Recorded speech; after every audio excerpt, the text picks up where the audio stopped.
Apocalipse, o capítulo de número 4. Eu quero ler com os amados os versículos de número 1 e número 2.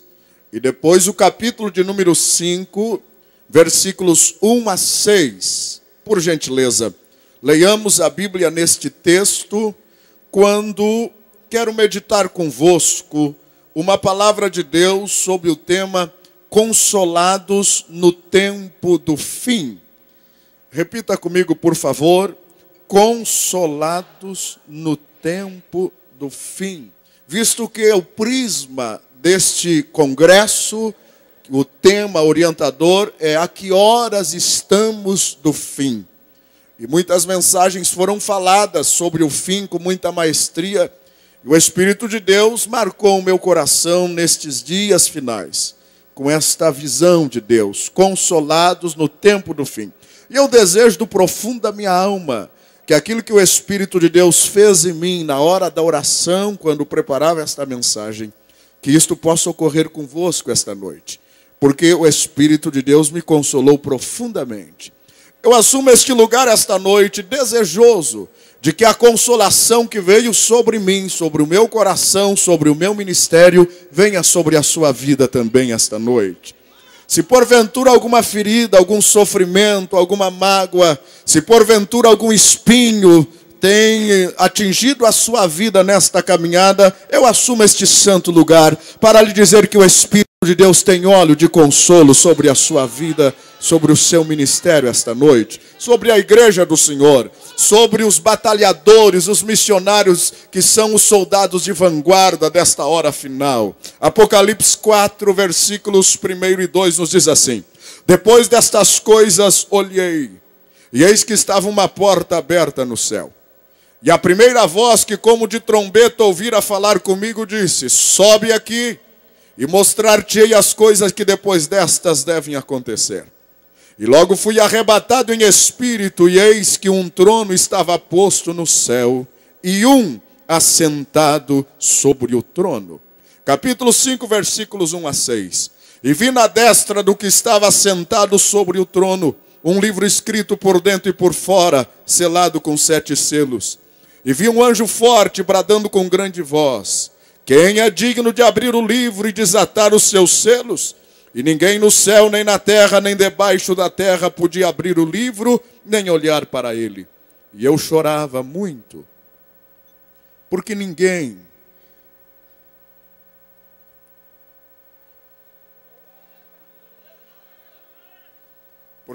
for achado digno de abrir o livro, nem de ler e nem de olhar para ele.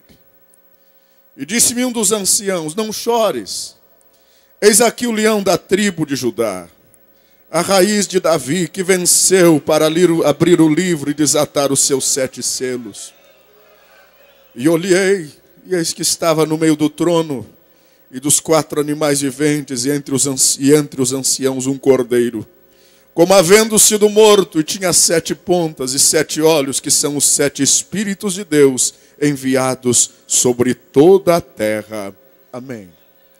Deus, eu te dou graças por mais esta vez o Senhor me conceder este privilégio que não mereço, de estar neste púlpito, neste santo lugar, no culto de ações de graças deste congresso. Queira pelo teu Santo Espírito usar-me como instrumento para atingir os teus propósitos nos corações esta noite. Que o teu povo aqui reunido possa ser consolado. Derrama uma unção de consolação, de fortaleza sobre cada um dos teus filhos aqui esta noite. Mormente sobre aqueles que trabalharam, principalmente sobre os missionários, estes soldados da vanguarda, sobre toda a equipe administrativa e os pregadores que estão aqui, Senhor, que colocaram a sua vida como altar, como sacrifício no altar para abençoar esta multidão. Glorifica o teu nome mais uma vez esta noite, é a nossa petição, em o nome de Jesus. Amém. Queiram assentar, queridos, por favor. Meus amados e queridos irmãos, é bom nós salientarmos que dentro da visão ortodoxa de nossa teologia escatológica, digo, a visão do povo assembleiano, do povo pentecostal, o livro de Apocalipse se divide em 3 partes principais. O capítulo 1, que manifesta para João as revelações do Senhor, e as coisas que aconteceram antes dele receber esta revelação extraordinária. Os capítulos 2 e 3, que são uma revelação da história da igreja, em seu sentido mais amplo no aspecto espiritual. Os capítulos subsequentes falam dos juízos de Deus que haverão de vir sobre a terra, e portanto fala das coisas que haverão de acontecer segundo a nossa compreensão doutrinária e teológica após o arrebatamento da igreja. Na verdade, eu quero centralizar pelo menos o início desta mensagem pensando sobre o pastor, o apóstolo, o missionário João, que foi o último dos apóstolos do Senhor, que permanecia então neste contexto histórico ainda vivo, daquele belo colegiado apostólico, aqueles 12 grandes poderosos homens de Deus. João foi o último de todos, e até por ser o mais novo, e nos narra a história que este homem morreu de morte natural, mesmo após todos os sacrifícios e os martírios que ele sofreu na ilha chamada Patmos. João, conhecido como o apóstolo do amor, e também o homem de maior intimidade pessoal com o Senhor, adolescente no dia da ressurreição, que fugiu no momento em que o Senhor foi preso e levado até o Getsemane, ainda permanecia firme na fé, renovado pela presença do Espírito Santo, mas sobretudo consolado pelas revelações que recebera do Senhor. É evidente que a situação da igreja já nos dias de João não era mais a mesma do ápice do início do cristianismo. Nós observamos nos capítulos das epístolas, nas revelações apostólicas, que a igreja já estava então a sofrer a influência de lobos devoradores, conforme Paulo declara na sua escritura, ou melhor, no registro de Lucas, em Atos dos Apóstolos capítulo 20, quando ele estava para se despedir da igreja de Éfeso. Ele vê pela visão espiritual, pela revelação, lobos devoradores entrando na igreja, e também todos os apóstolos são unânimes em avisar que a igreja haveria de sofrer ataques terríveis, principalmente de falsos ensinadores, falsos doutrinadores, de falsos líderes, falsos mestres e falsos pastores. E é o pastor Judas, um dos líderes da igreja em Jerusalém, que narra o sofrimento da igreja no que diz respeito a este ataque diabólico terrível. E ele narra estes falsos como nuvens sem água, sem conteúdo na sua vida espiritual, árvores infrutíferas, estão multiplicadamente mortos na sua vida de fé, como estrelas errantes que não têm um destino definido. E o pastor Judas também, unânime com os outros apóstolos, avisa a igreja que os dias futuros seriam dias de batalha espiritual. João já vivia nestes dias, ao escrever a sua revelação, as suas epístolas, o evangelho, o apocalipse. Ele o fez de um prisma espiritual, porque ele foi o responsável, ele foi a ponte que ligou o colegiado apostólico aos pais da igreja. Coube a ele formar então a geração futura de líderes da igreja. Este homem foi levado por amor à fé, por amor à palavra do Senhor, a ilha chamada Patmos, nos dá o livro de Apocalipse, para experimentar então as agruras daqueles dias contra o cristianismo, contra a fé nascente,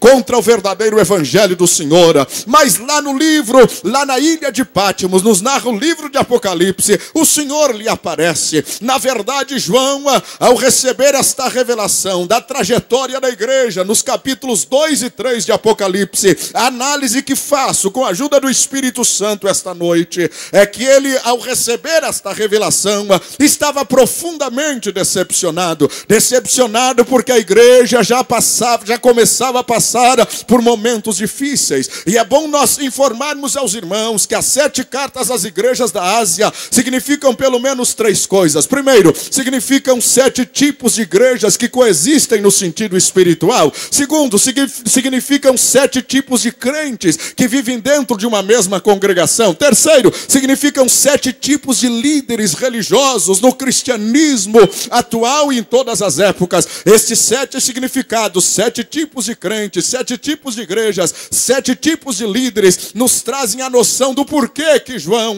necessitava receber esta revelação de Deus. Mas significa também 7 tempos tempos na história da igreja. Estas 4 verdades ficam implícitas na doutrina, no ensino das 7 cartas à igreja da Ásia. E para João, aparentemente, a história não estava terminando bem, a história estava terminando mal. A igreja que ele tanto amou, que ele tanto amava, da qual ele era pastor, pregador, ensinadora, na sua visão, na visão recebida da parte de Deus, não estava terminando bem. E eu lhes lembro que a primeira igreja é Éfeso, que simboliza a igreja sofredora, o crente sofredora, que simboliza aqueles irmãos que, muito não obstante, iniciaram a fé, são atacados pela frieza espiritual. O amor estava em decadência, o amor dos líderes, o amor dos crentes, o amor de todos aqueles que haviam conhecido o princípio da fé estava em decadência. Éfeso, a igreja do amor decadente. Esmirna, a igreja do sofrimento, a igreja do martírio, a igreja que consegue permanecer firme e impoluta em meio às batalhas. Simboliza, portanto, 7 tipos de um líder, melhor dito, que consegue permanecer firme em meio à guerra. Simboliza o crente que, apesar das lutas, das dificuldades, permanece firme na sua caminhada de fé. Simboliza o missionário que, não obstante todos os ataques contrários, ele sabe que a maior honra é morrer por amor à sua fé, glória a Deus, e permanecer firme no lugar que Deus lhe colocou. Mas vem a igreja tipo Pérgamo, o crente tipo Pérgamo, que deixa se misturar com o mundo, e o mundanismo começa então a prejudicar a sua fé, o seu fervor espiritual, a sua vida de fidelidade. A igreja, o crente, o líder tipo Tiatira, que já está na prostituição espiritual, misturou-se completamente com o mundo, perdeu os valores espirituais e, consequentemente, a igreja de Sardo, aquela que morreu, o crente que morreu, o pregador que morreu, o missionário que morreu, conheceu Deus, conheceu todas as coisas boas da vida cristã, mas se intoxicou tanto com a vida contrária, transmitida por Tiatira, transmitida por Pérgamo, que esta intoxicação destruiu a sua vida. Eu quero declarar que o Espírito de Deus vai curar a sua vida e o seu ministério aqui esta noite. Esta intoxicação do diabo que está no teu ministério, na forma de doutrina que você aprendeu, que entrou na sua chamada, que entrou na sua maneira de adorar a Deus, no seu modus operandi, no seu modus vivendi, eu apresento o poder da palavra que restaura qualquer vida, restaura qualquer ministério, restaura qualquer grupo de crentes fiéis aqui esta noite, pelo poder da palavra. Eu começo a sentir a glória do Senhor aqui neste lugar, aleluia. Na verdade, o pastor João, ele estava profundamente preocupado com a história do cristianismo, e o crente tipo Sardo é o crente morto, e nós já ouvimos na mensagem de ontem que o crente tipo Sardo é como aquela estátua da mulher de Ló, que não se move, está parado, não anda. Ah, meu irmão, se ainda neste congresso dos Gideões missionários alguma coisa não aconteceu na sua vida, se prepare, porque algo de Deus vai acontecer esta noite na tua vida e no teu ministério. Oh, aleluia. Mas que há poder de Deus aqui para recuperar a tua vida, recuperar o teu ministério. Você pode ter certeza que há. O crente tipo Sardo é o crente que está morto. O pregador tipo Sardo é o pregador que morreu. A igreja tipo Sardo é a igreja que morreu. A igreja que deixou de ter aquela vitalidade do Espírito, mover do Espírito, o sobrenatural do Espírito. E eu quero lhe dizer uma verdade: tirem tudo dos pentecostais, tire dinheiro, tire influência política, tire influência religiosa, tire a teologia sistemática, mas não nos tire o mover de Deus, a presença do Espírito Santo.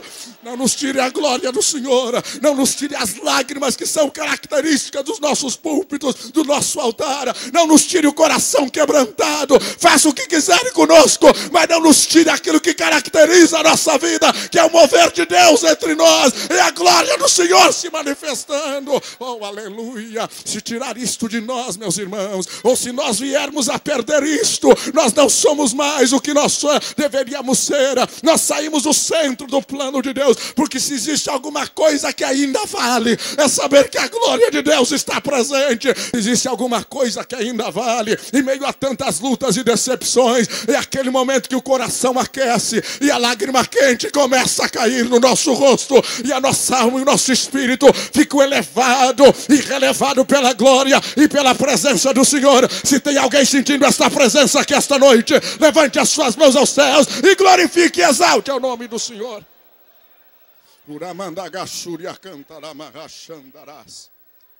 A igreja tipo Filadélfia, a igreja missionária, equivale a este período da igreja, a este momento que nós estamos vivendo. Ouça, já está no fim. Quem tem que fazer alguma coisa, faça agora. Quem tem que ser cheio do Espírito Santo, seja cheio agora. Quem tem que santificar a sua vida, santifique agora. Quem tem que se levantar como pregador, se levante agora, esta noite, porque esta é a hora de Deus para a tua vida. Não deixe para depois. A porta está para fechar. A porta está para fechar. E vivemos no período da igreja de Filadélfia. A porta ainda está aberta. A igreja fiel, que humanamente falando não tem muitos recursos. Eis que tens pouca força. Mas porque guardaste o meu nome e a minha palavra, eu te guardarei da hora da tentação que há de vir sobre todos os que habitam na terra. E a igreja de Laodiceia, a última igreja, o sétimo período. E é por isso que João estava decepcionado. Porque aquela bela história que iniciou no Calvário estava para terminar mal. Estava para terminar com uma igreja fria, com uma igreja decadente, com uma igreja derrotada. Esta é a situação da igreja de Laodiceia. Nome de que vive, mas está morto. Não é quente, não é frio, não se define. Não está nem de um lado e nem de outro. Nem para trás e nem para frente. Está em cima do muro, procurando surfar na onda das benesses materiais e humanas. E o pior disso, Jesus do lado de fora, batendo na porta e dizendo: eis que estou à porta e bato. Se alguém abrir, mas não diz que alguém abriu a porta.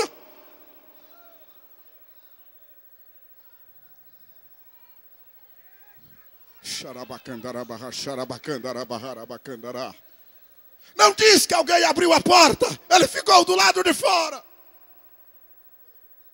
E o Senhor insistindo na sua misericórdia. O Senhor insistindo em sua bondade. Eis que estou à porta e bato.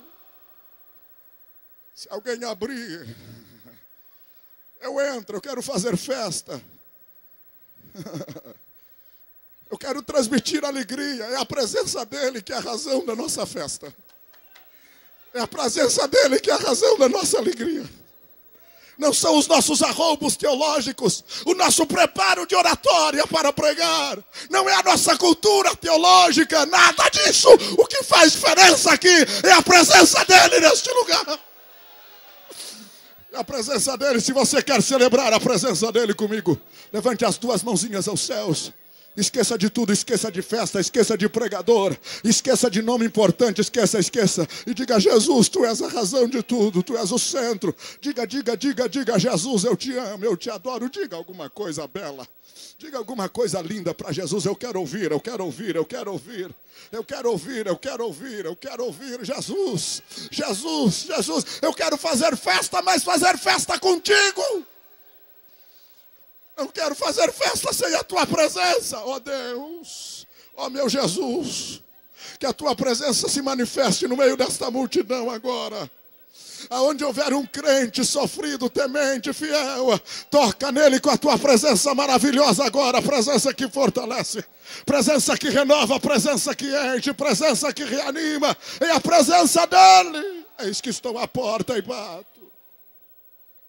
Agora observe, meus queridos irmãos, que como a história estava para terminar mal, a análise interna dos sentimentos de João me autoriza a dizer que ele estava em profundo estado de decepção. E deixe-me fazer uma pergunta: qual o crente fiel que não se decepciona com a frieza?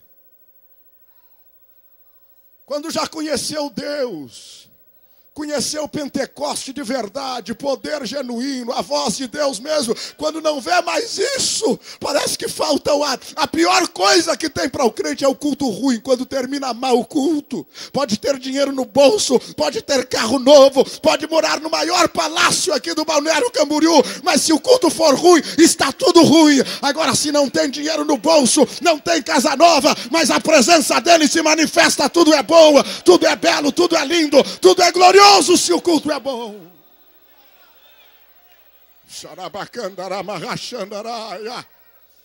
Podemos andar a pé, maltrapilho, mas se o culto foi bom, Jesus se manifestou, Ele falou, a voz dEle nos consolou, tudo está resolvido. Quantos confirmam que isto é verdade? Levante a sua mão para o céu e podem dar glória a Deus. Agora, quando isto não acontece, o crente fiel que conhece a Deus de verdade, que só está aqui porque Deus está, que só vem na igreja porque Deus está lá, quando a coisa esfria, irmão, e a coisa mais triste que há. É claro que o crente fiel sabe o que fazer, ele vai para a oração. Mas nós somos humanos, nós temos direito a nos decepcionar, a nos angustiar e a perguntar por quê. E era assim que João estava, decepcionado, magoado.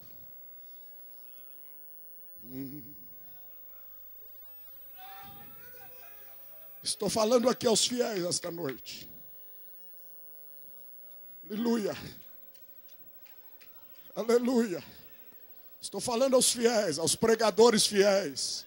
Estou falando aos crentes fiéis, aos pastores fiéis. Estou falando aos profetas fiéis, que estão em pé porque a graça lhes sustenta. Estão em pé porque o Espírito de Deus lhe energiza, mas sabe que a hora do fim está próxima.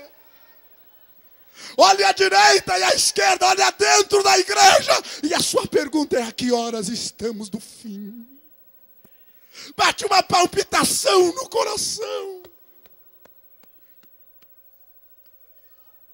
Porque tudo aquilo que nós não quereríamos ver, muitas vezes entre nós estamos vendo. E mesmo que fechamos os olhos, enchemos o nosso coração de amor, mas nós temos olhos para ver, ouvidos para ouvir. Somos seres racionais, somos inteligentes e olhamos à direita e à esquerda. Glória a Deus pelos fiéis, mas já se vê sinais de infecção espiritual, de frieza, de mortandade. E o fiel nesta hora tem uma tendência. Por quê, Senhor? Me tira daqui, me leva.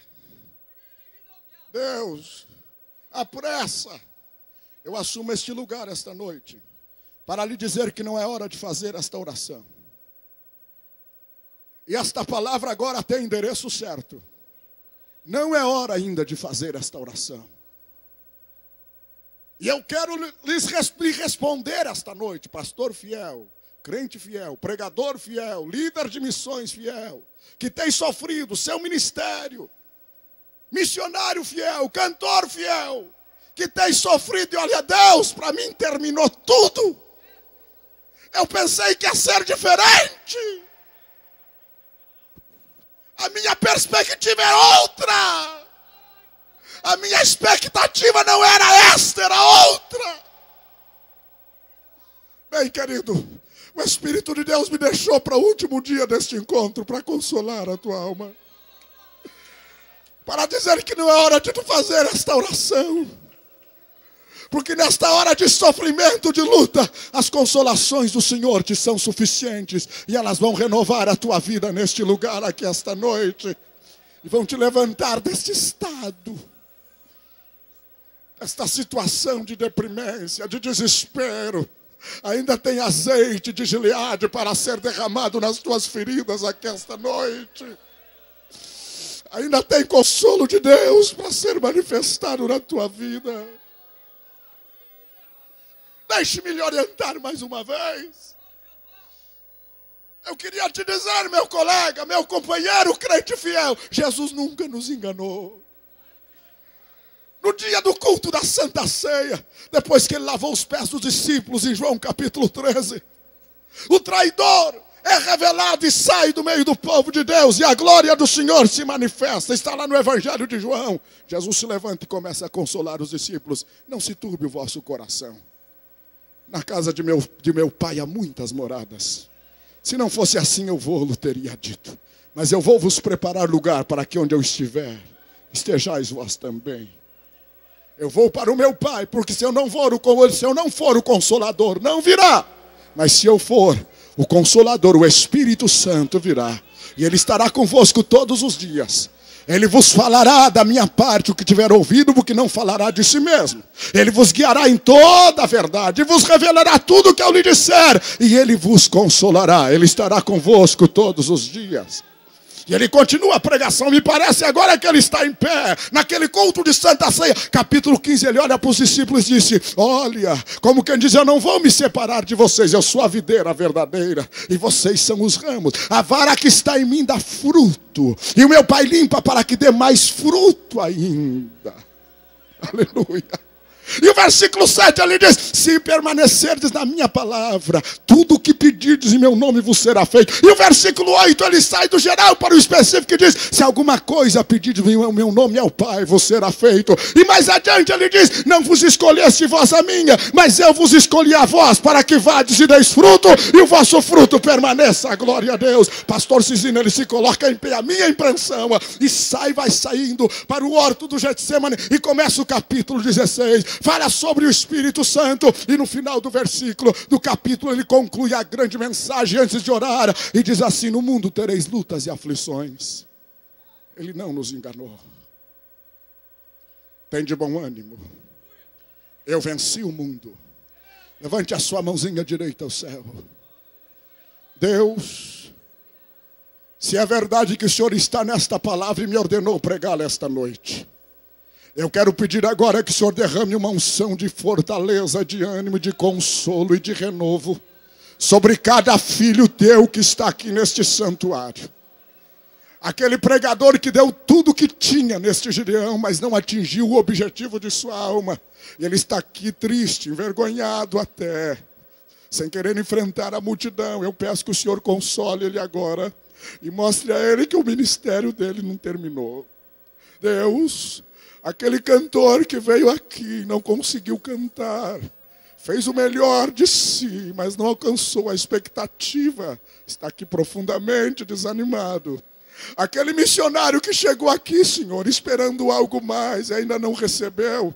Chegou do campo ao quebrado, ferido, magoado, entristecido, pensando em parar. Consola ele agora, anima. O Senhor disse: no mundo tereis lutas e aflições, mas tem de bom ânimo. O Senhor nos prometeu ânimo. Aquele crente fiel, sofredor, Senhor, que trabalhou e não alcançou o seu objetivo, foi ofendido, magoado, mal entendido, deu tudo que tinha de si, está aqui sem nada e ainda vazio. Eu peço que nesta mensagem o Senhor derrame consolo do céu. Cada mão erguida agora, Senhor, eu peço que o Senhor envie um anjo do céu com um vaso de azeite para colocar azeite sobre cada vida agora, sobre cada coração, e que esta ferida pare de doer, que esta mágoa desapareça.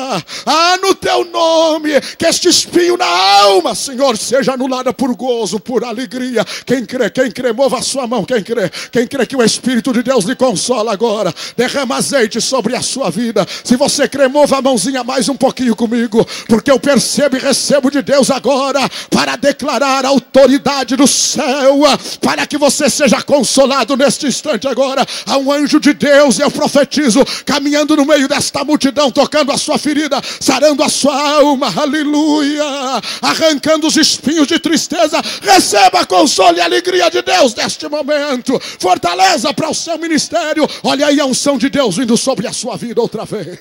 Olha aí a alegria de Deus vindo sobre o seu coração outra vez. Se você crê, receba. Só quem crê, receba.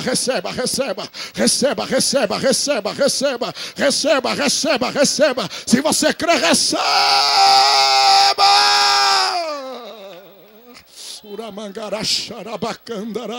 Mais um pouquinho de consolo, de óleo. Eu quero que você estenda esta mão abençoada sobre o ombro da pessoa que está perto aí, sobre o que estiver mais perto. Olhe bem dentro dos olhos dele e disse: tenha bom ânimo. Profetize sobre ele, receba ânimo de Deus.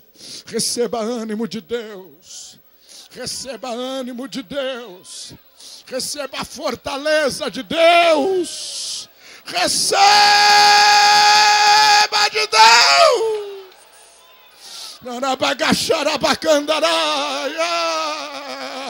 Receba consolo de Deus. Consolo.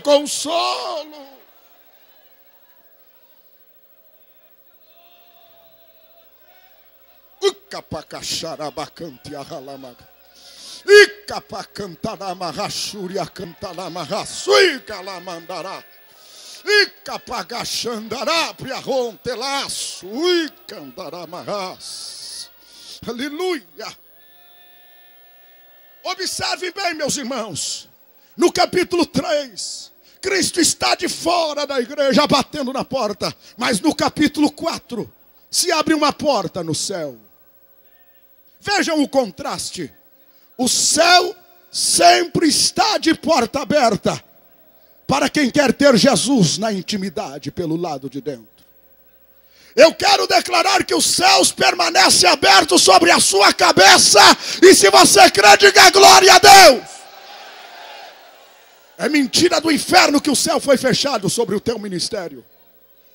Só quem tem poder de abrir a porta para você e fechar a porta é aquele que tem a chave que abre e ninguém fecha, e que fecha e ninguém abre. Nenhum homem aqui na terra tem poder de fechar porta para você, porque você é escolhido de Deus. Glória a Deus. Ninguém. Ninguém. Aleluia. Há uma porta no céu aberta sobre a tua cabeça. É Jesus que disse no Evangelho de João, no último versículo do capítulo 1, de agora em diante vereis os céus abertos sobre a vossa cabeça, e os anjos subindo e descendo. Então os céus estão abertos sobre a sua vida. João teve esta experiência, quando a decepção lhe tomou conta aqui na terra. Abriu-se uma porta no céu, e a cena muda. Muda o ambiente, e João agora se vê entrando na sala do trono. Ele descreve: eu ouvi a primeira voz. Qual era a primeira voz? A voz que ele ouviu ali no capítulo 1 de Apocalipse. A voz como de muitas águas. Quando ele estava na ilha chamada Patmos, ele ouviu aquela voz e temeu e caiu. E aquela voz lhe disse: não temas, eu sou o primeiro e o último. Aleluia. Que tenho na minha mão a chave do Hades, a chave da morte. Estou vivo, glória a Deus, não temas. E João virou para ver quem falava consigo e disse, descreve a Bíblia: o seu rosto refugia como o sol na sua força, seus cabelos brancos como a alva lã. Os seus olhos eram penetrantes e profundos, e da sua boca saiu uma aguda espada de 2 gumes. A sua vestimenta branca e talara, e o seu cinto, os seus lombos cingidos com cinto de ouro, e os seus pés como os pés de latão reluzente que haviam sido refinados na fornalha. E levantou para João: não temas, eu sou o primeiro e sou o último. É este Jesus que caminha no meio da igreja esta noite. É este Jesus com esta voz poderosa que tem força para consolar. Se você não ouve a voz de ninguém, ouve a voz dele que lhe fortalece, lhe renova. Diz o Salmo 19, a voz dele é cheia de majestade, a voz dele é cheia de poder. E João, ao ouvir a sua voz, ele compreende bem quem era. Ele conhecia na intimidade aquela voz. Era o comandante que aparecia para dizer ao seu soldado: tu não estás só no meio desta batalha. Tu pensou que eu tinha te deixado só, mas eu te dei a voz de comando, mas não te abandonei. Estou aqui contigo. Eu quero declarar, servo de Deus, serva de Deus, que no meio desta luta que você está, aparente solidão assola a sua alma, uma tristeza profunda, porque você está dizendo como Paulo: todos me abandonaram, foram para cá, foram para lá. Deixe-me lhe declarar: o comandante não te abandonou. Faz tempo que tu não ouve a voz dele, e a voz dele que te fortalece, e a voz dele que te renova, e a voz dele que te enche. O comandante está dizendo para ti esta noite: eu estou contigo, não tema, te coloca em pé, vamos para frente. Ele aparece no meio da batalha para dar as ordens finais. Glória ao nome de Jesus. E eu sinto a presença dele aqui, eu sinto a presença dele aqui, eu sinto a presença dele aqui. O comandante chega na hora que nós precisamos. Ele não chega atrasado, ele não chega adiantado, o relógio dele não se engana. Você está precisando dele, daqui um pouco ele vai te socorrer. Pode começar a dar glória a ele antes dele chegar na tua vida. Pode começar a declarar a tua vitória contra o inferno, contra Satanás. O inferno declarou a morte do teu ministério, a morte da tua chamada. Diga para ele: te enganou de novo, Satanás. Tu perdeu a guerra de novo. Te prepara, o meu comandante vem vindo para me fortalecer. O meu comandante vem vindo para me renovar. O meu comandante vem chegando para me colocar em pé. Glória, glória, glória, glória, glória. E ele caminha no meio da igreja esta noite. Louve, louve, louve, louve, louve. Glorifique a ele, porque ele chega perto de você esta noite.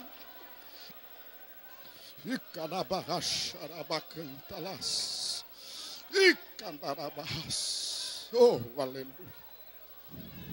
Oh, a solução dos nossos problemas é quando ele fala. Ele falou, terminaram os seus problemas. A voz dele é que resolve. A voz dele é que orienta. A voz dele é que dá solução aos problemas. Pastor, estou saindo dos Gideões sem dinheiro no bolso. Não alcancei o que eu esperava. Não é o dinheiro que vai resolver o seu problema. É a voz dele. É a voz dele. É a voz dele.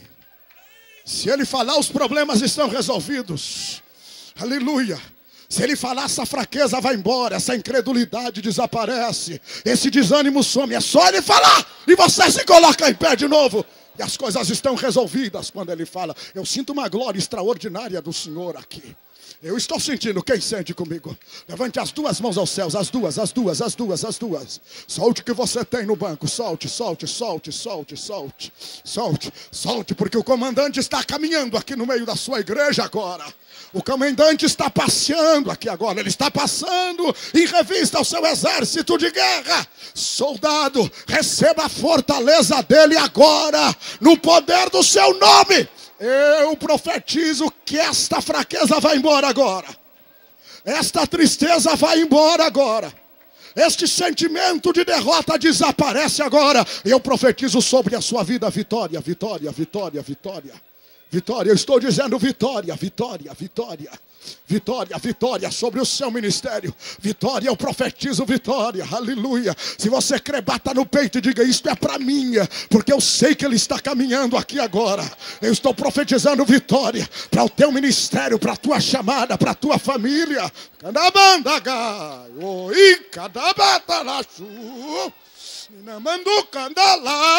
E com demandaia.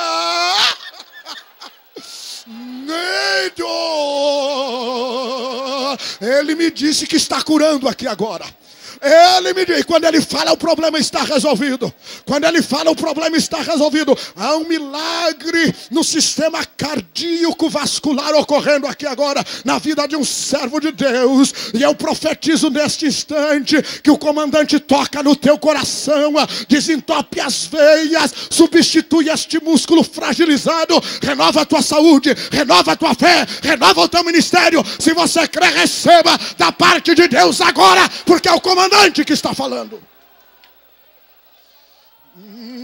Glória, glória, glória, glória, glória, glória. Diga glória, diga glória. É o momento de louvar, é o momento do milagre. Oh, aleluia, oh, aleluia. Milagres estão ocorrendo agora porque o comandante chegou. O comandante chegou para mudar a história. Ele chegou para mudar a situação. Glória a Deus, glória a Deus, glória a Deus, glória a Deus.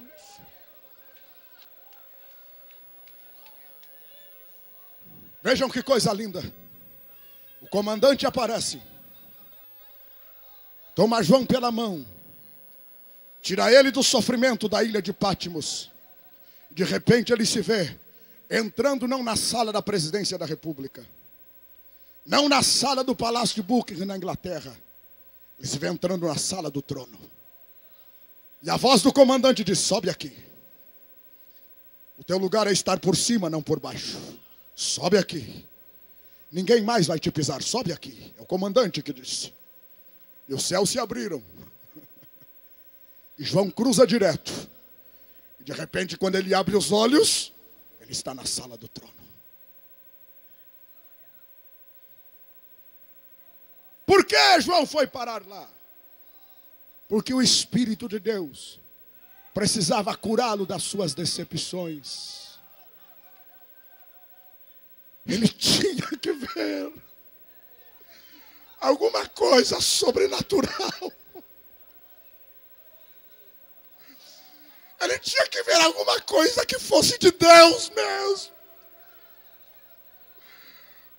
Nada poderia curá-lo de ver a igreja apostatando. A igreja é a coroa do pastor, disse Paulo. A maior tristeza para o pregador, para o pastor, é ver a miséria espiritual entrando, a apostasia, graçando as vidas. O mundanismo, não tem nada pior do que isto. Quem tem amor pelo evangelho, o amor de Deus no coração, dói a alma, dói o coração, dói o espírito, dói tudo.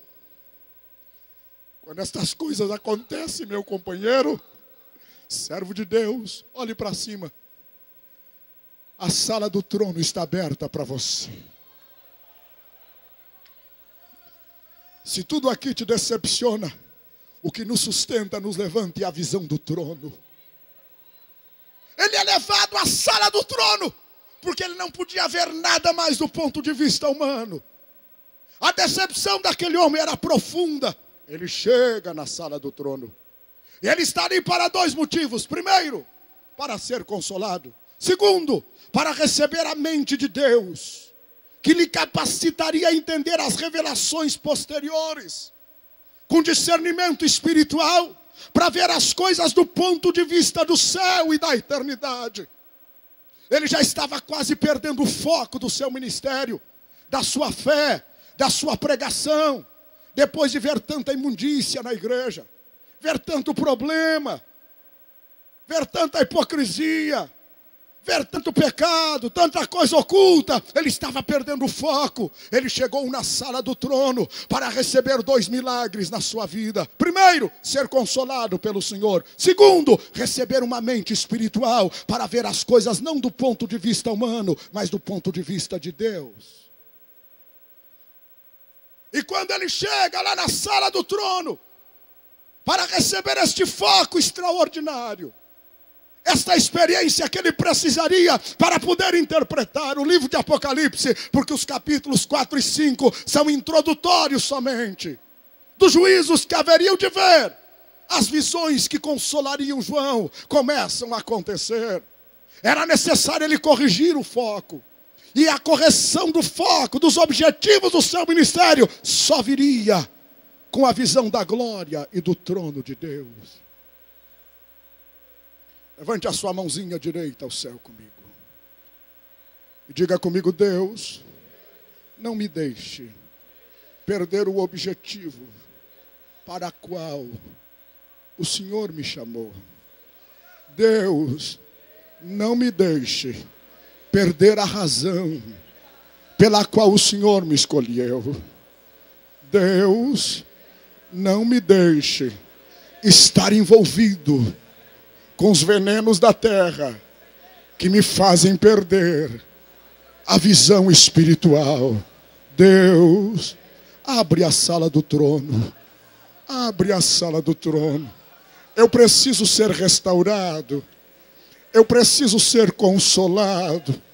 Eu preciso ser renovado. Eu preciso ver algo mais sobre a minha vida, sobre o meu ministério, sobre a minha família. Abre a sala do trono sobre a minha vida. Abre, abre, abre. Clame, clame, clame.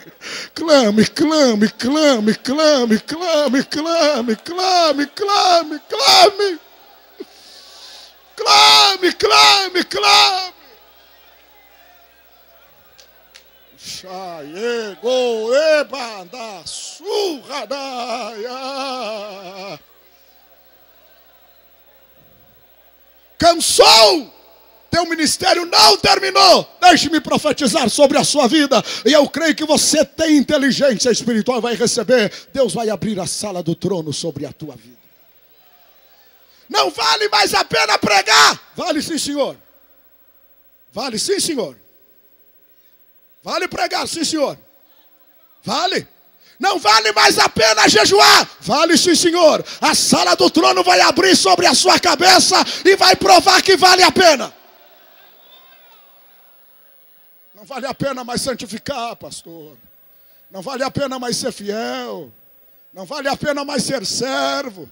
Não vale a pena mais ser santo. Se você continuar olhando as coisas da perspectiva humana, aqui na horizontal, não vale mesmo. Não vale mesmo. Eu profetizo que a sala do trono se abre sobre a tua vida. E vem renovo de Deus aí para o teu ministério. Vem unção fortalecedora de Deus.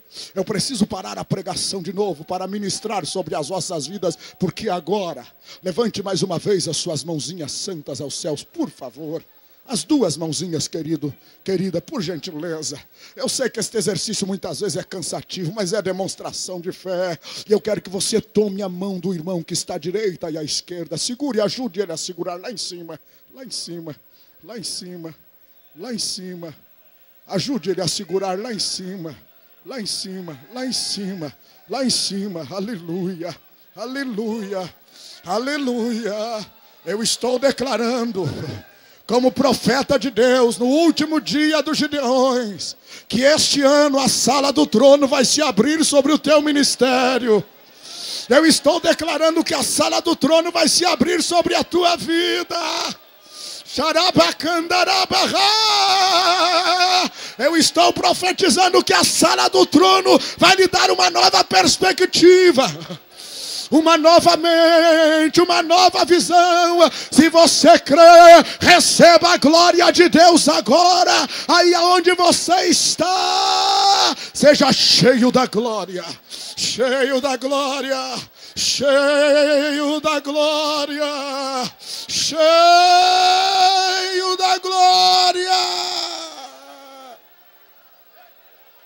Pura Xandigo da Bandaço, Nicandarabia, Decapadaruica, vitória.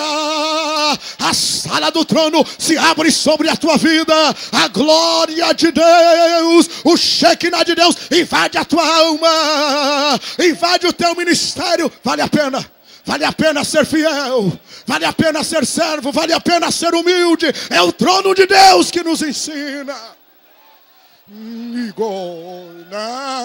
Mais, manda mais, Senhor, manda mais. Manda mais, Senhor, manda mais. Este povo precisa, manda mais. O Senhor prometeu, manda mais, Senhor, manda mais, manda.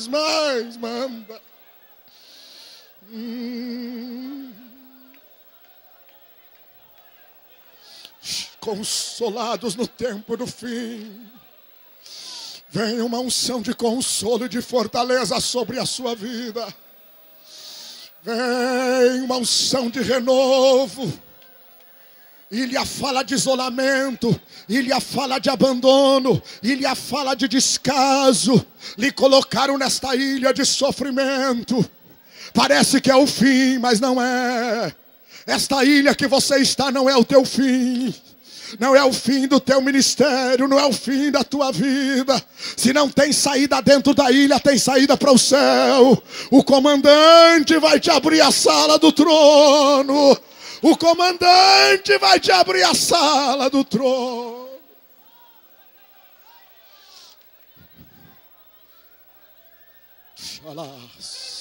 Xarabacantalás. Antes de eu continuar pregando, me ajude a profetizar ao querido irmão. Diga a ele à direita ou à esquerda: tem solução no trono de Deus para a tua vida. Tem resposta no trono de Deus. Tem milagre lá no trono para a tua vida. Orabagás. O trono apareceu para provar que você não depende de homem. O trono apareceu para provar que você não depende de nada aqui na terra. Você depende do trono de Deus. Você depende de Deus. O trono aparece para dizer para mim e para você que se nós estamos de bem com Ele, o resto não interessa. Oh, aleluia, aleluia. O trono aparece para dizer que quem manda é Ele, quem comanda é Ele, quem move é Ele, quem demove é Ele, quem comove é Ele, quem tem o poder de tirar, de colocar, de abrir, de fechar, de exaltar, de humilhar, de construir, de derrubar, de plantar, de arrancar é Ele, é Ele, é Ele, é Ele, é Ele, é Ele, é Ele que está sentado no trono. É Ele que tem o poder. É para isso que o trono aparece na tua vida. Aleluia, aleluia, aleluia. Aleluia, aleluia, aleluia. Consolados no tempo do fim. Ou nós chegamos no trono de Deus, ou nós não resistiremos, pastor. Ou a igreja chega no trono, de verdade, ou não tem vitória para nós nesta batalha terrível em que estamos. Nós precisamos invadir o trono de Deus outra vez. Quando João, o sofredor, o pastor fiel, o profeta leal, o crente verdadeiro, o missionário exemplar, chega no trono, ele tem 3 visões. E este é o cerne da mensagem. As 3 visões que nos consolam. A primeira coisa que ele vê está implícito no versículo 2. Eu gostaria que você observasse. Diz a Bíblia: e logo fui arrebatado em espírito, e eis que um trono estava posto no céu. A primeira coisa que ele vê, quando ele chega naquela sala celestial, é um trono. A primeira visão que nos consola e que nos fortalece é quando este trono aparece na nossa vida. Quando o trono não aparece, que sofrimento. Parece que falta o ar. Está tudo bem, mas ao mesmo tempo está tudo ruim, porque o trono não apareceu. Quando o trono não aparece, parece que a nossa vida está comprometida. Parece que tem curto-circuito entre nós e o céu, quando o trono não aparece. Quando o trono não aparece, a essência da nossa existência desaparece. Mas quando João entra na sala, ele vê um trono.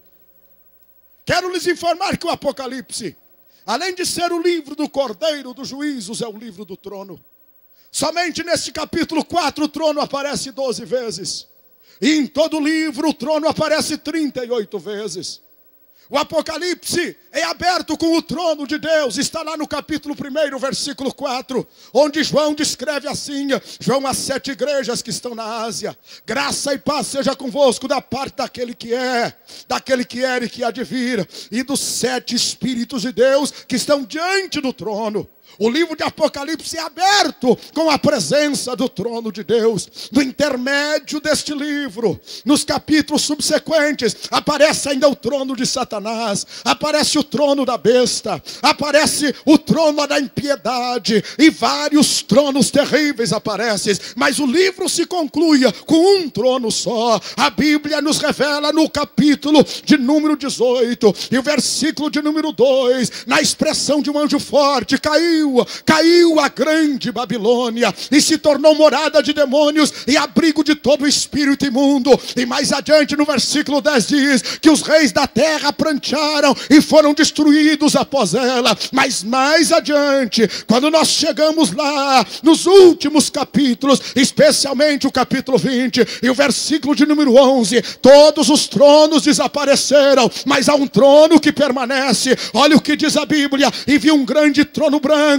e o que estava sentado sobre ele, de cuja presença fugiu a terra e o céu, e não se achou lugar para ninguém mais. Começa com o trono de Deus, outros tronos desaparecem, mas no final da história, só um trono subsiste, que é o trono daquele que vive e que reina para todo sempre. Eu quero lhe declarar que há um reino só que subsistirá. Os reinos humanos, os reinos satânicos, os reinos demoníacos, todos serão destruídos.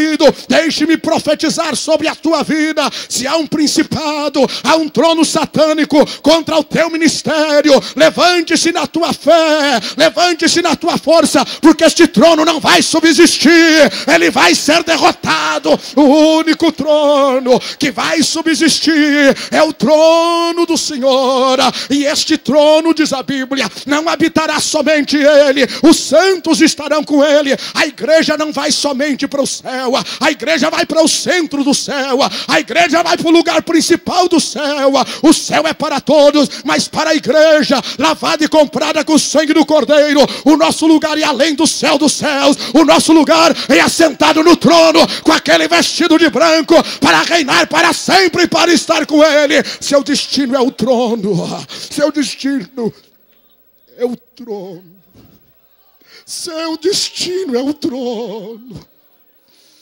Eu quero lhe provar que vale a pena. Eu preciso lhe provar que vale a pena. Vale a pena fazer o que você está fazendo. Vale a pena, pastor Cezino. Vale a pena 560 famílias de missionários. Vale a pena. Essa noite de lágrimas, de choro, de incompreensão. É pedrada após pedrada. Quem vem cooperar com o Senhor leva a pedrada. Eu fui apedrejado por alguns inconsequentes do Rio Grande do Sul agora no mês de março. Eu digo, vou no Gideões sim, Senhor. Tem problema. Nós estamos aqui pela causa do trono. Vale a pena. Vale a pena.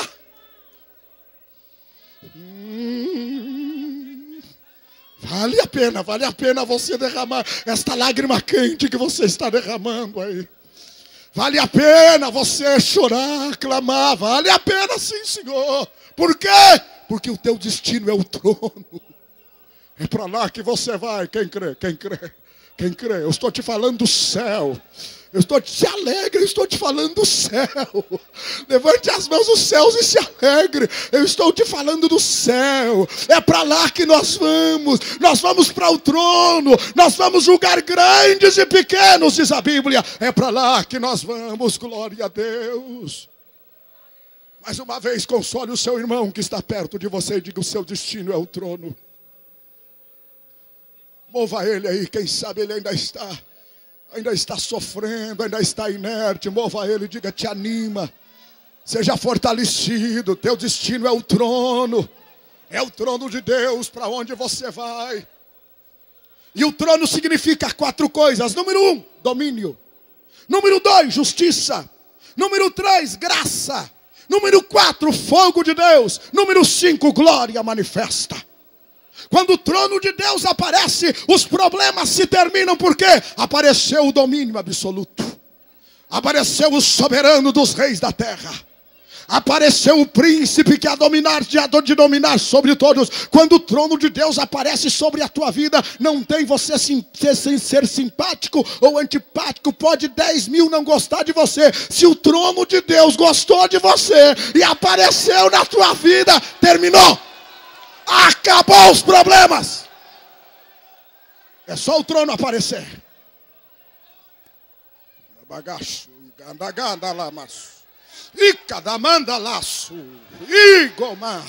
Porque o trono é domínio. E quando ele chega, o resto desaparece. É só o trono chegar, Alexandre.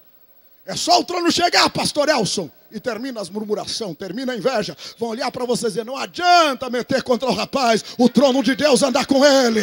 O trono de Deus se move na vida dele. Não adianta. Trono significa domínio. Isaías capítulo 6. Em segundo lugar, trono significa justiça. Provérbios 25:5 diz, o seu trono se firmará com justiça. É o trono de Deus que faz justiça. Em terceiro lugar, o trono de Deus significa graça abundante. Cheguemos, pois, com confiança. Hebreus 4:16. Diante do trono da graça, para alcançar misericórdia, temos que chegar no trono para que a abundância da graça se manifeste sobre nós. Daniel capítulo 7, versículo 9. Trono é o fogo da glória do Senhor. Olha o que diz a Bíblia. E continuei olhando até que foram postos uns tronos, e um ancião de dia se assentou, e a veste branca como a neve, cabelo branco na sua cabeça como a limpa lã, e o seu trono chamas de fogo, e rodas dentro dele, e fogo ardente por dentro e por fora. Quando chega o trono de Deus, chega o fogo da presença, chega o fogo da glória. É por por isso que nós somos pentecostais. Esqueça quem murmura de você, esqueça quem critica de você. Fale em língua, profetize, receba fogo de Deus por dentro, por fora, porque quando o fogo se manifesta é porque o trono chegou. O trono chega quando há fogo de Deus. Quantos pentecostais nós temos aqui? Levante a sua mão para o céu. Ó Deus, aonde tiver um crente batizado com o Espírito Santo, renova a vida dele agora. Aonde houver um profeta de Deus, renova a vida dele agora. Aonde tiver um que crê no Pentecoste, no fogo, na chama, no sobrenatural, eu declaro o renovo de Deus sobre a sua vida agora. Glorifique, adore e receba renovo de Deus. E aonde houver um crente que não é batizado com o Espírito Santo, neste ambiente, eu declaro que o poder do Espírito de Deus vem sobre a sua vida agora, e você recebe Pentecoste, língua, poder de Deus na tua vida. Receba, receba, receba, receba, receba, receba, receba, receba, receba, receba. O trono de Deus é fogo, o trono de Deus é glória, o trono de Deus é Pentecoste. Oh, glória ao nome de Jesus. Em quinto lugar, o trono de Deus representa a presença visível da sua glória na terra. Quando o trono se manifesta, é porque a glória se manifesta junto. Você pode ter certeza que todas estas manifestações de glória que você vê neste congresso dos Gideões missionários, não é carnalidade não, não é carnalidade não. Nos chamam de menino, deixa que chame de menino, o importante é o trono estar perto de nós. Deixe que nos chame, porque quando a glória se manifesta é porque o trono está caminhando. Ezequiel viu o trono se movendo para os 4 cantos da terra, e olhos por dentro e olhos por fora, e se movia em todas as direções. Tão poderosa foi a visão que ele ficou 7 dias sem falar, sem comer e sem beber, porque é o trono da glória de Deus que preenche todas as nossas necessidades. Quantos podem levantar a mão ao céu e dar mais um glória a Deus? A primeira visão que consola é a visão do trono. E eis um trono. Diga, irmão que está do seu lado, o trono vai aparecer na tua vida. O trono vai aparecer. A segunda visão, que veio para consolar João no tempo do fim. Ele diz mais adiante: e vi um trono, e depois um trono estava posto no céu, vírgula, e um assentado no trono. Ele tem uma segunda visão, é a visão da divindade do próprio Deus. Para João isto era fundamental. Para João isto era imprescindível, a visão da divindade. E esta revelação que João tem aparece para definitivamente curar todas as suas feridas, desfazer todas as suas más impressões, retirar todas as suas amarguras. Esta visão aparece para que João seja completamente curado. Imagine a decepção do apóstolo com tudo que ele via.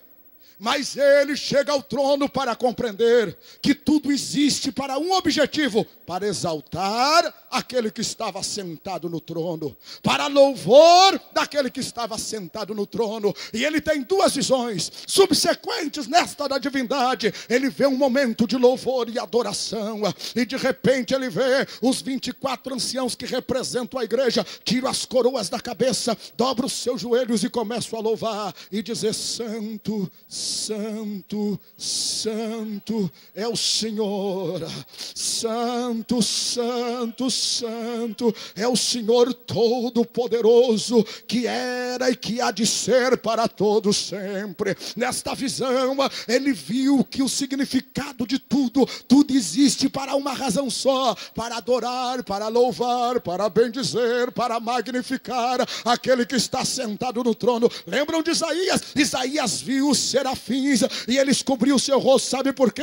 De humilhação. Eles colocavam as asas no seu rosto para adorar aquele que estava diante do trono. Viram os 24 anciãos do capítulo 4? Também a única coisa que faziam noite, dia e noite era adorar, adorar, adorar, adorar, bem dizer, glorificar. O segredo, Deus estava mostrando para João que o segredo da sua vida ser restaurada não era murmurar, não era reclamar, não era complicar, era adorar, adorar, adorar, adorar e adorar e adorar. Oh, aleluia! Esse era o segredo. A divindade se manifesta para ele para dizer: João, tu existes para me adorar. João, tu sofreu na ilha de Patmos para servir de louvor ao meu nome. Meu querido irmão, tudo que acontece na tua vida é para louvor daquele que está sentado no trono, que persistirá para sempre.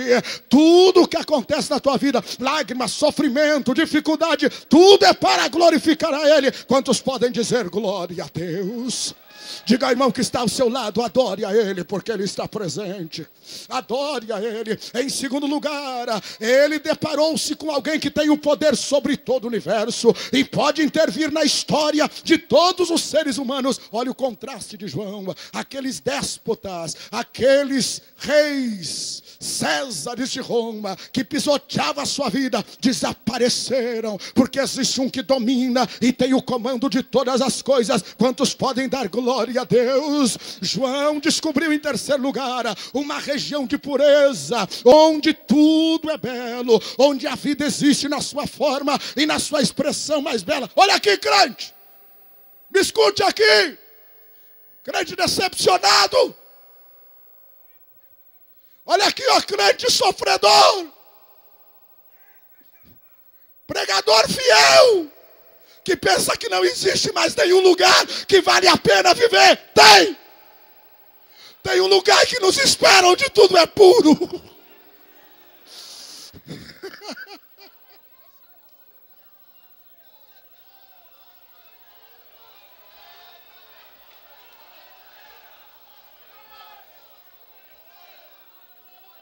Tem um lugar onde tudo é perfeito. Nós não estamos pregando lenda nem fábula. Vale a pena estar aqui. Vale a pena. Nós não estamos lutando por uma coisa qualquer. Nós estamos lutando por um lugar onde tudo é belo. Diga glória a Deus comigo. Diga glória a Deus. Eu tenho que falar no céu, pastor. Eu tenho que falar no céu, é para lá que nós vamos. Eu tenho que falar no céu, porque não tem razão para pregar aqui se não for para ir para o céu. Eu tenho que falar no céu, porque a minha alma anda com saudade do céu. Eu tenho sede do céu. Eu quero declarar que nós vamos para o céu, o diabo queira ou não queira. Nós vamos para o céu. Vamos pagar o preço que pagar, mas nós vamos para o céu.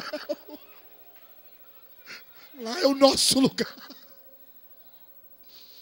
Não deixe se abater pelas decepções do dia a dia. Olhe para o céu. O céu é o melhor. O céu é o que nos espera, é o nosso lugar. Nós não somos daqui, nós somos é de lá. Aleluia, aleluia. Quem está sentindo a glória dele aqui? Muitos irmãos já tiveram que ir embora, eu compreendo isso. Já são 11 horas, mas eu preciso terminar a mensagem. Para lhe dizer que depois desta mensagem você vai estar mais preparado para ir para o céu. Lá é o nosso lugar. Só quem tem saudade do céu, levante as suas mãos ao céu. Eu quero. Feche os seus olhos. Fique com as mãozinhas erguidas. Espírito de Deus. Somente o Senhor sabe por que eu insisto tanto nesta palavra. Onde houver um servo teu decepcionado, magoado esta noite, dá a ele uma visão completa do céu.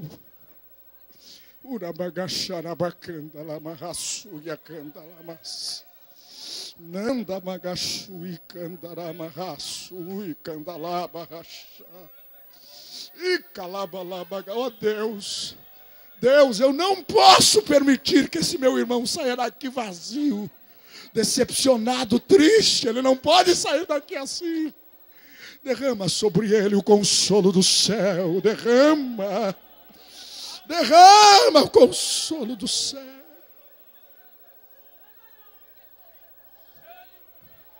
Xuiga, derrama, mandalaço.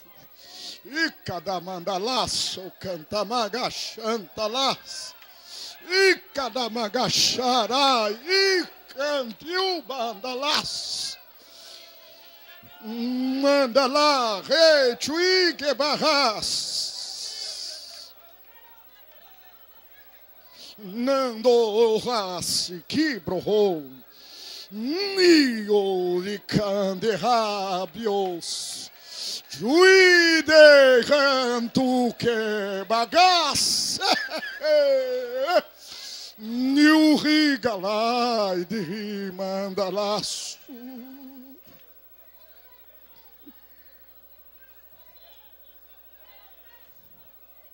Por favor, me dê somente mais alguns minutinhos. João tem revelação das perfeições que nos esperam no céu. Ele vê naquele que está sentado no trono perfeição de caráter. Através dos símbolos de duas pedras, o jaspe e a sardônica, que estão presentes em toda a revelação da Nova Jerusalém. O jaspe é o diamante translúcido, símbolo do amor perfeito. A sardônica é símbolo da justiça. Quando ele olhou, ele disse: aquele que está sentado no trono tem semelhança do diamante, do jaspe e da sardônica. Perfeito. Para quem andava decepcionado com tudo que é imperfeição, a melhor coisa é ver Deus. Melhor coisa. E ele viu perfeição de caráter. Viu perfeição de propósito. Olhe bem. Porque estava ao redor dele, olhe, era um arco completo ao redor do trono. Não era um meio arco, era um arco completo. De cor esmeralda. Esmeralda é verde. E a cor do equilíbrio, a única cor, diz a ciência que cuida desta área, cujos olhos nunca cansam. Por isso que a nossa terra é verde. E olhar para ele, a gente nunca cansa. Cansa do pregador Luiz Antônio, cansa, mas de olhar para ele a gente nunca cansa. Aleluia. E aquele verde era um arco celeste ao redor do trono, simbolizando a sua perfeição de propósitos, o Deus das alianças, de aliança que não fenece, que não desaparece, das promessas de Deus que são renovadas na sua vida. Quando João olhou e disse: ainda não é o meu fim, ainda tem promessa de Deus para a minha vida. Quem tem promessa? Quem tem promessa? Quem tem promessa? Aleluia. Diga para a pessoa que está perto de você: se você tem promessa, fique tranquilo. O trono vai confirmar as promessas. O trono vai confirmar as promessas. Deus é fiel nas suas promessas. Ele não pode falhar. Diga mais um glória a Deus. 24 anciãos, governo espiritual perfeito. 24 vezes 2, 12 vezes 2, melhor dito. O testemunho de 2 é verdadeiro. Os 7 Espíritos de Deus, presentes no trono. O que é isto? Inteligência e atividade perfeita. Rosto de leão, de touro, de homem e de águia, simbolizando potência e majestade. Trabalho em benefício das criaturas. Inteligência e simpatia. Visão e rapidez espiritual. É o trono se revelando.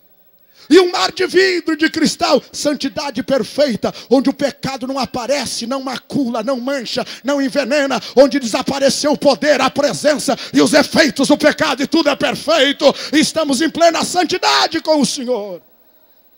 Cheio de olhos, revelação perfeita, nada escapa ao trono de Deus, nada, nada, eu disse nada. Nenhum fio de cabelo de tua cabeça sai do controle do trono. Diga glória a Deus por isso.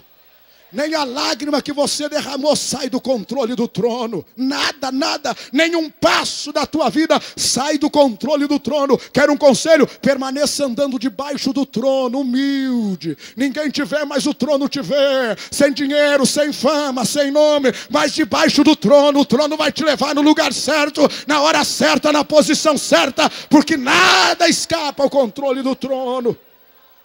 Olhos por dentro e olhos por fora, para frente e para trás os olhos, planejamento perfeito, como quem dizendo, João, a tua vida é um planejamento perfeito, meu filho, até o sofrimento que tu passou lá na ilha, está dentro de um planejamento, vai resultar na glória do meu nome. Pare de se decepcionar com a tua vida, com a tua chamada. Se você tem promessa, permaneça, fique tranquilo. Parece que está tudo errado na tua vida, não está não. Se o trono está sobre você, deixa cair a casa, deixa acontecer o que acontecer, está tudo perfeito do ponto de vista de Deus.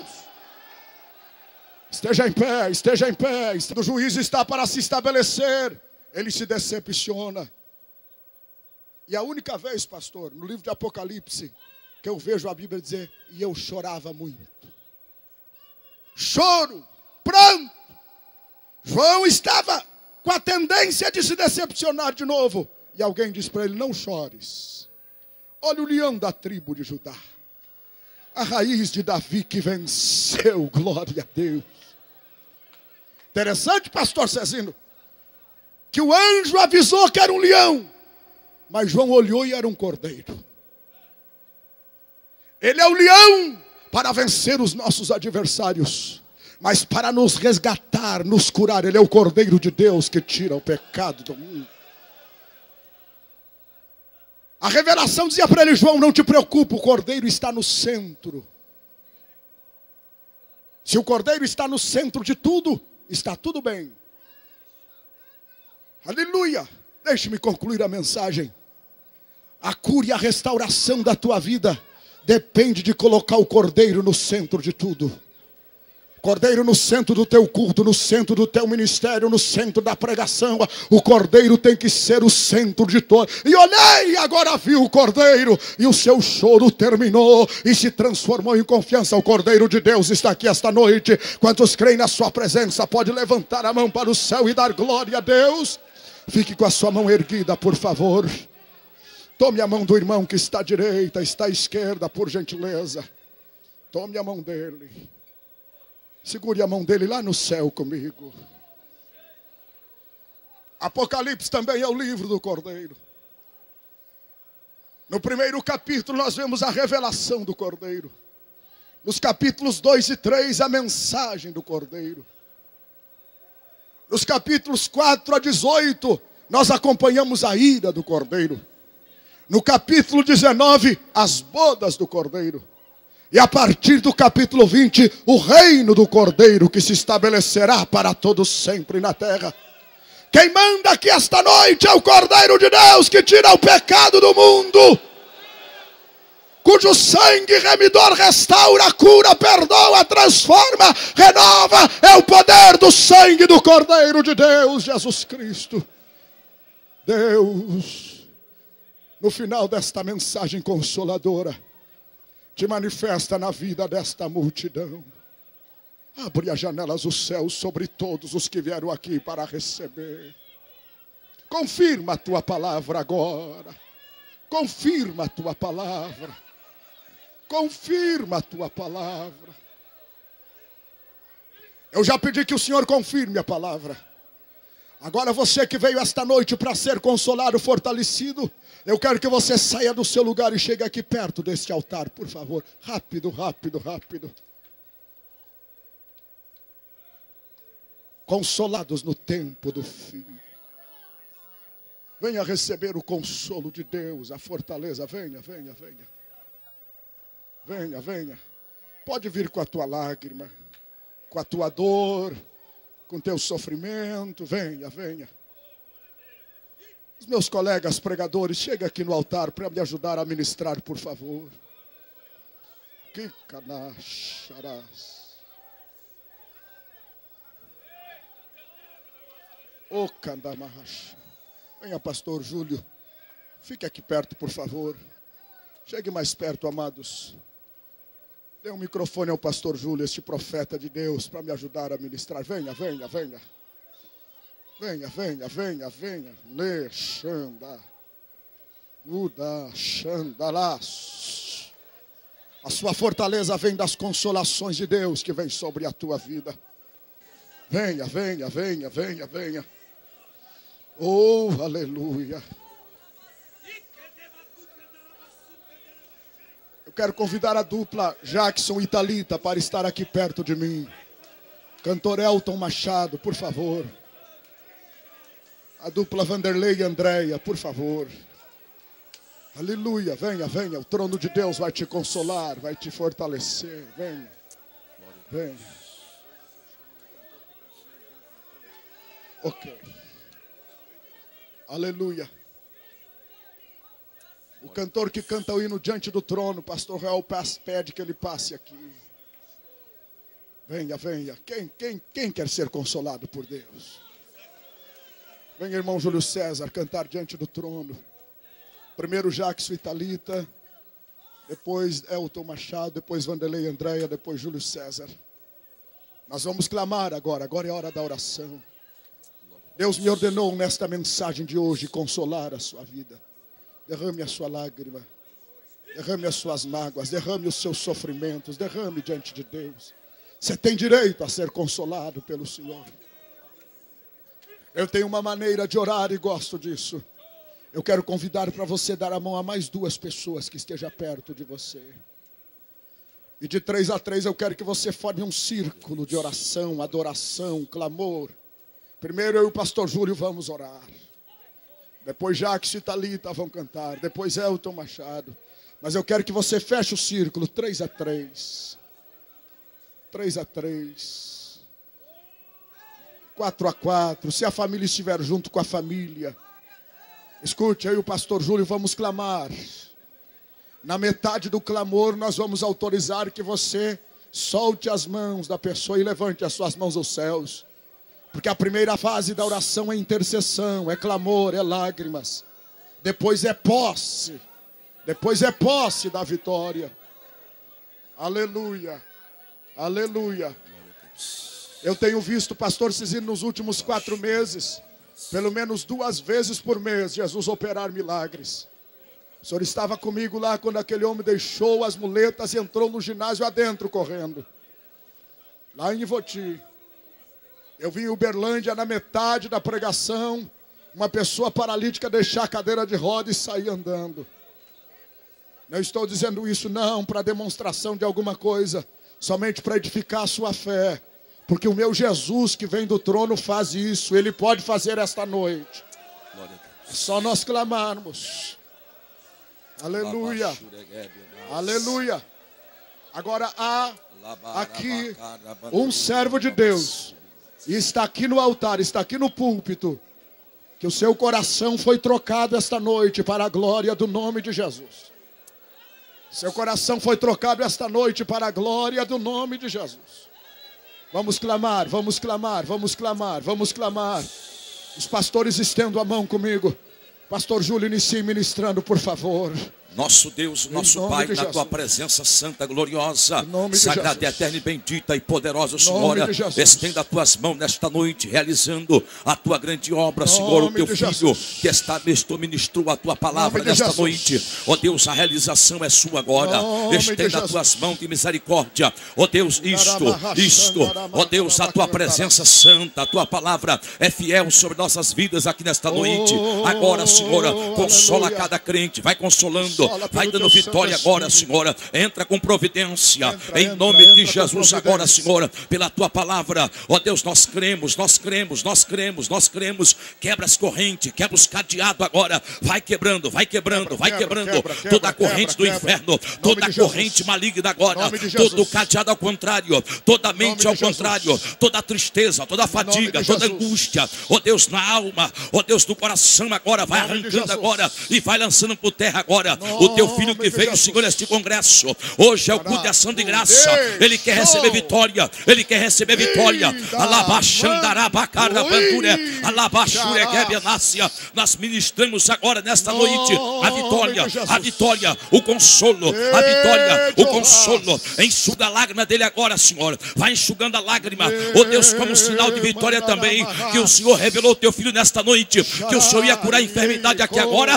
Vai curando agora, vai curando vai curando, vai curando, vai curando, vai curando. Repreende a enfermidade das pernas, a enfermidade do estômago, a enfermidade dos rins, ó Deus, na coluna, bico de papagaio, artrose, artrite, catarata, miopia, dor de cabeça, enxaqueca, coração inchado, veia entupida, ó Deus, o câncer, AIDS, a leucemia, em nome de Jesus agora, toda diabetes, nós repreendemos agora, sai, saia, pelo poder do sangue agora, ó Deus, teus filhos que estão agora, meu Deus, internautas, pela internet também agora, pela Rádio Marumbi, ó Deus, que nos está nos assistindo agora, ó Deus, qualquer país agora, que eles estão agora também, em qualquer estado do Brasil, em nome de Jesus agora, recebam a vitória, recebam a cura, recebam a vitória, recebam a cura, ó Deus, agora abre o céu agora, abre o céu agora, isso, derrama a unção agora,